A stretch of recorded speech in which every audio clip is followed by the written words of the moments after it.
Welcome to the Nordic tutorial for the athletic muscle program, as well as an update on how to bulletproof your hamstrings.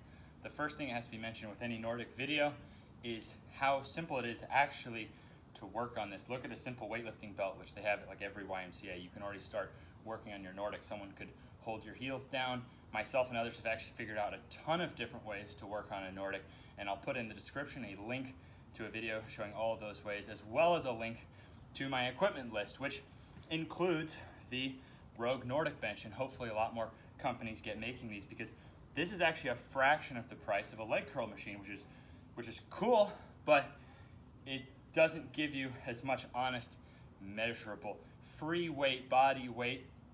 Works a little bit better than machines, so that's what we use. And machines have some advantages, but we actually have ways to get every benefit of a machine with a Nordic bench. Not to mention the problem with the machine is different brands vary in the actual difficulty. So I need exact measurement. I need it more affordable than machines, so people could realistically save up and have a Nordic bench at home. Now let's look at the simple form tutorial, followed by an update on 4 pieces that can lead to bulletproof hamstrings if we add those up. So we're doing this only on Fridays, and we have our first warm-up set. For the first warm-up set, just get 6 reps with a 3 count.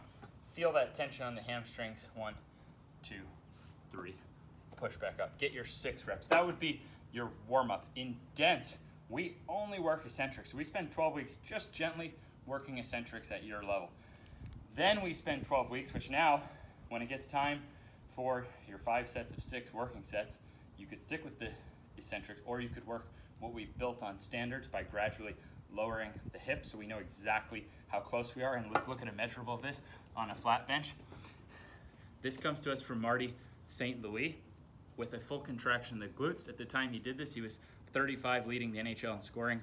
Out of 25 NHLers in the gym, the only one who could do this, but we've gotten 100 to do this. So by the glutes contracting first, that means the abs lift off the bench. Now, if the shoulder stays higher than the hip the whole way up, then you did a Marty St. Louis Nordic on the way up. So watch glute contraction and finish.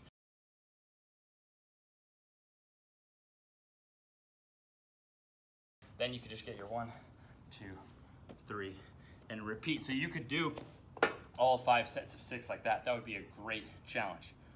Now, what happens in standards when we get to where we can do a flat bench like that?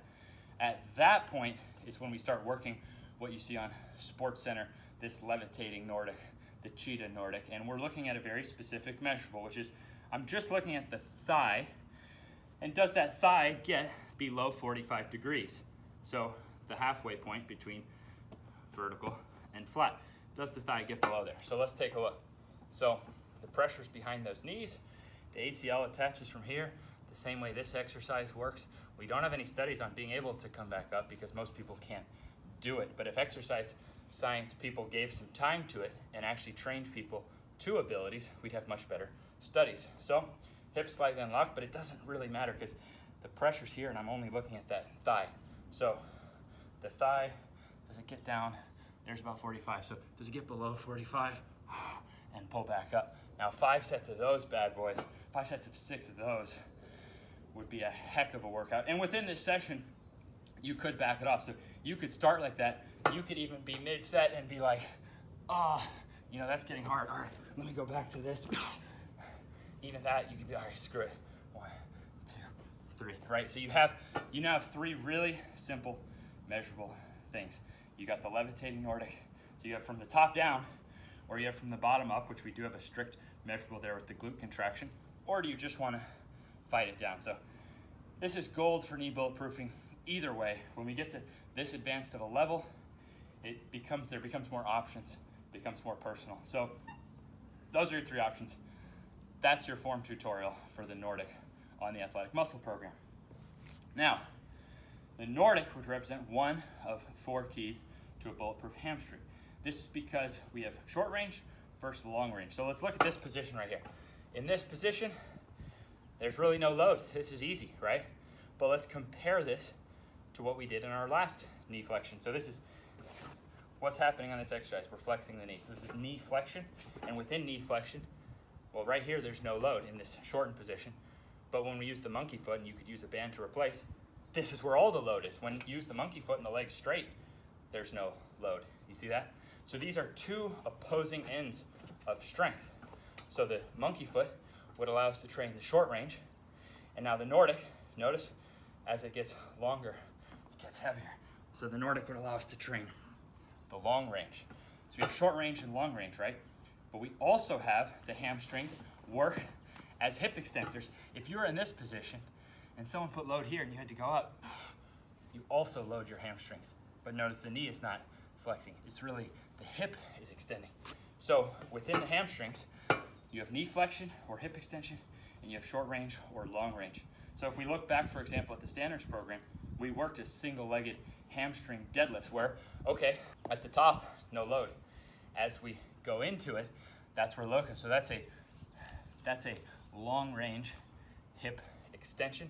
But we also worked a single leg back extension deadlift where there's no load right here, but now the load is tough here. So that would be a short range hip extension. So there we go, 4 different positions. And if we look at those 4, 3 of them we did one leg at a time. That becomes important because to have an area bulletproof, it's not just about its strength, it's also about its balance from one side to the other. So the only one we didn't work there was a Nordic. Can you work Nordic single leg? You definitely could. Number 1, we already have those other 3. Number 2, even for some of the most elite athletes in the world, this is still a challenge. So could that be something to strive for, whatever?